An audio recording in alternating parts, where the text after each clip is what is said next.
Hi there YouTubers, hope you're having an awesome day there.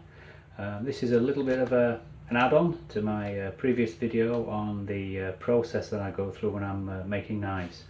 And it came from me thinking about the problems I used to have when I first started making knives and the things that I've found difficult through through that process.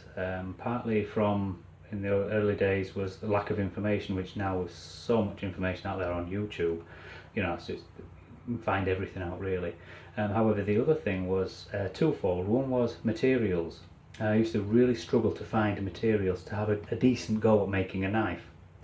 So from that end, what I'm going to be offering is, if anybody's wanting to have a go at knife making, is that I will be offering to sell the materials you'd need. So a piece of steel, if you let me know obviously the size of knife you're wanting to make, and as long as it's the steel that I keep in generally, which is normally I keep 2, 3 and 4 mil. I occasionally have 5 mil.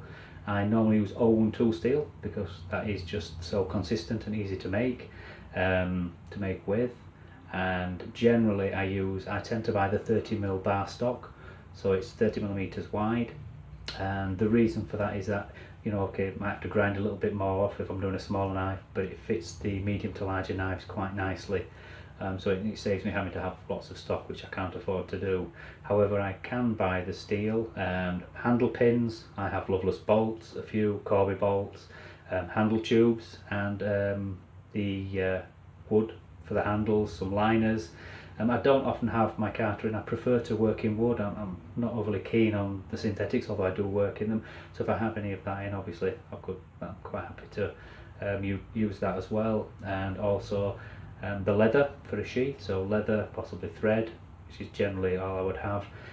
Not really anything I could do about dyes and finishing and materials. You'll have to source those for yourselves, but what I would be willing to do would be to sell those items for what they cost me. So I'm trying to buy in bulk, so the more material I use or sell, the bigger the bulk I can buy and the cheaper I can get those items. So I'm willing to sell those for what it costs me to buy them, and then the postage out to yourselves.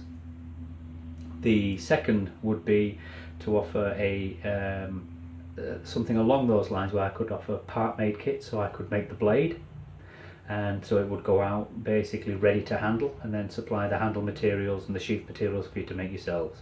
Beyond that, really, there becomes too much work, for me to then break it down any more than that. So really it will be just the producing the blade up to being hardened, tempered, and probably 600 grit hand rubbed. So if you wanted to polish that yourself, that would, the hand polishing would take quite a bit of extra time, so again, quite a bit of a saving there.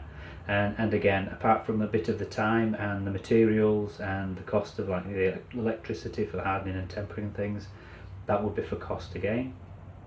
The third thing I'm looking at offering would be, if anybody is out there who are utilising the Scandi grinds, is a regrinding and sharpening service. The reason for that is I found years ago that unless you're using diamond stones and you're very, very careful and practiced with how you're sharpening the Scandi grind or the zero bevel, it's very easy to start turning that into almost a very short convex grind, and which is no real detriment in itself. It's a very good grind, but it's very short a Scandinavian type knife, and you start to lose that the real edge and the real point of the grind, which is when you're utilising any kind of woodwork or wood carving, and things. And really, once it starts to convex, it just gets progressively worse. So I can reprofile that by hand, so without altering hardening and tempering. I finish all my knives off myself by hand, barehanded, so the steel never gets above warm.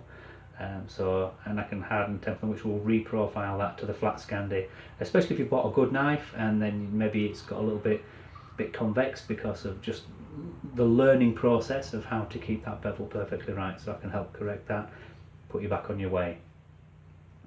So really, those are sort of things I'm willing to offer. And the last one really is again something I found very difficult, and that will be hardening and tempering. Because I can utilise my oven, I should say my kiln, and then ovens for hardening and tempering. I am aware some engineering firms out there offer this service, but generally when I've looked into this, you're looking at $50–60 to get that service.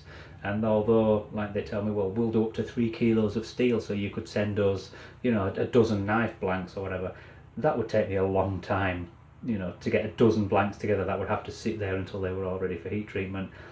And if I was a kind of person like I've done previously, where I want to make, you know, one knife or, you know, a couple of knives a year, and I think previously I used to do 3 or 4 knives a year, it's very hard and that becomes very expensive, you know. So really what I will be looking at, bearing in mind that the hardening process, the kiln is running for approximately an hour and a half, including soak times, well, nearly.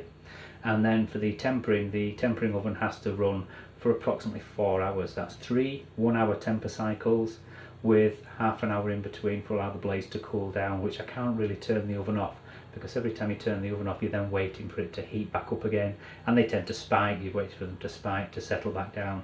And I'm looking at the oven that I use. I've sat and watched it and checked the temperature, and it varies by 2 or 3 degrees each way of the set temperature, which really is about as accurate as I'm likely to get it.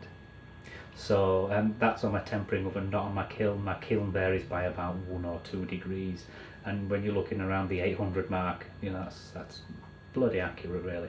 So those are the sort of things I'll be looking at offering. Again, I'll put the work I'm doing on the YouTube when it comes to the knife making and things like that.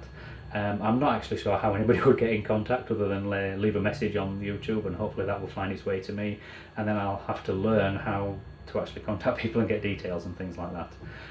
Obviously one thing I would say is really you do need to be 18 or over, you know, so I'm not sure how, but I'll be looking at finding some kind of way to, you know, ensure that's the case. And well, other than that, I hope you have a great day, and I will catch you soon. Awesome.